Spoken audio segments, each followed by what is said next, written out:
សូដា009និទានរឿងកញ្ជ្រោងនិងពពែកញ្ជ្រោងមួយ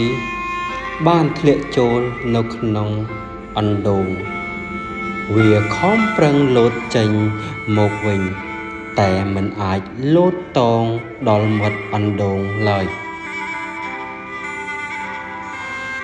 គប់ជួនពេលនោះមានពពែមួយក្បាលដើរមកក្បែរ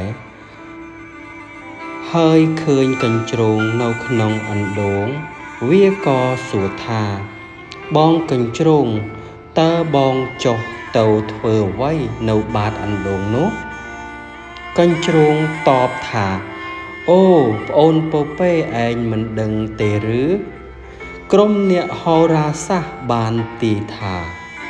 នឹងមានគ្រោះរាំងស្ងួតយ៉ាងខ្លាំងនៅក្នុងពេលឆាប់ខាងមុខនេះដូច្នេះហើយបានជាខ្ញុំប្រញាប់ចុះមកក្នុងអណ្ដូងនេះដើម្បីមានទឹកបរិភោគខ្ញុំគិតថាកញ្ជ្រោងនិយាយបន្តប្អូនគួរតែលោតចុះក្នុងអណ្ដូងជាមួយខ្ញុំមកដើម្បីជៀសវាងការស្រេកទឹកស្លាប់បន្ទាប់ពីបានស្ដាប់ពាក្យកញ្ជ្រោងទូន្មានពពែក៏